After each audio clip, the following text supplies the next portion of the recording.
दोस्तों नमस्कार। आज हम बात करेंगे 1971 में हुए भारत पाक युद्ध की। लौंगेवाल क्षेत्र में यह युद्ध हुआ था। भारत और पाकिस्तान के बीच हुआ 1971 का युद्ध भारतीय इतिहास में हमेशा अमर रहेगा। भारतीय सेना के शौर्य, साहस और जीवटता के आगे पाकिस्तानी सेना ने उस समय घुटने टेक दिए थे। इस युद्ध में पूर्वी कमान के staff officer lieutenant general J.R. Jacob और थल सेना अध्यक्ष जनरल सेम मानेकशॉ की भूमिका अहम रही। लौंगेवाल राजस्थान के जैसलमेर का वह गांव है जहां हमारे देश के रियल हीरोज ने 3,000 पाकिस्तानी सैनिकों को उल्टे पांव दौड़ाया था। पाकिस्तान ने पंजाब और राजस्थान के इलाकों में अपने जासूस फैला रखे थे। उनकी योजना थी कि किशनगढ़ और रामगढ़ की ओर से राजस्थान में घुसपैठ की जाए।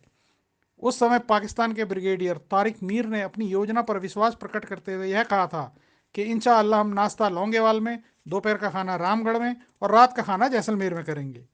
5 दिसंबर की सुबह लेफ्टिनेंट धर्मवीर को प्रातः गश्त के दौरान सीमा पर घरघराहट की आवाजें सुनाई दी। जल्दी ही इस बात की पुष्टि हो गई कि पाकिस्तानी सेना अपने टैंकों के साथ लौंगेवाल पोस्ट की तरफ बढ़ रही है। पाकिस्तानी सेना का प्लान था कि लौंगेवाल पर कब्जा करके बेस बनाया जाए, क्योंकि यहां तक सड़क आती थी। इसके बाद जैसलमेर को कब्जा करने की योजना थी। लौंगेवाल पोस्ट उस समय पंजाब रेजिमेंट की 23वीं बटालियन के पास थी और कमांडर थे मेजर कुलदीप सिंह चांदपुरी। मेजर चांदपुरी ने फौरन बटालियन के मुख्यालय में संपर्क करके हथियार और फौजियों की टोलियों को लौंगेवाल पोस्ट भेजने का निवेदन किया। क्योंकि उस समय लौंगेवाल पोस्ट पर ज़्यादा हथियार नहीं थे, बटालियन के मुख्यालय से निर्देश मिला कि लौंगेवाल एक अहम पोस्ट है जिसके लिए आपको अपने आखिरी जवान और आखिरी सांस तक लड़ना होगा, और जब तक सहायता नहीं पहुंचती तब तक इसे अपने कब्जे में ही रखना होगा। आज हमारे देश को पंजाब रेजिमेंट और उसके जवान पर गर्व होता है कि जिनका फैसला था हम आखिरी सांस तक लड़ेंगे और उन्हें मारेंगे। मेजर चांदपुरी जी ने उस समय अपनी रेजिमेंट का हौसला बढ़ाते हुए कहा था कि अगर हम युद्ध छोड़कर भागे तो यह पूरी सिख कौम पर कलंक होगा और मैं आखिरी सांस तक लड़ूंगा। अगर मैं पोस्ट से अपने पैर भी हटाता हूं तो आप 120 के 120 जवान मुझे गोली मार देना। अगर उस समय लौंगोवाल की यह पोस्ट दुश्मन के हाथ लग जाती तो आज इतिहास कुछ और होता। रेजिमेंट के सभी जवान बलिदान देने को तैयार थे, पर पीछे हटने को नहीं। सोचिए, लौंगोवाल पोस्ट पर तैनात 120 भारतीय सैनिक और पाकिस्तान लगभग 45 से 50 टैंक और अपने साथ लेकर आया 3,000 पाकिस्तानी सैनिक। लेकिन भारतीय सैनिकों ने ऐसे हालातों में भी पाकिस्तानी सैनिकों को छठी का दूध याद दिला दिया था। लौंगेवाल की यह लड़ाई दुनिया की सबसे खतरनाक टैंक बैटल्स में से एक मानी जाती है।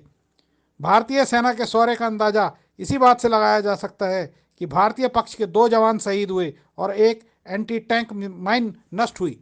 लौंगेवाल में पूरी रात लड़ाई चलती रही, पर पाकिस्तानी सेना लौंगेवाल पोस्ट पर कब्जा नहीं कर सकी। उस रात पाकिस्तान के 12 टैंक तबाह हुए। दिन का उजाला होने तक भारतीय वायुसेना भी इसलिए मदद नहीं कर सकती थी क्योंकि भारतीय वायुसेना के हंटर एयरक्राफ्ट में नाइट विजन उपकरण नहीं लगे थे।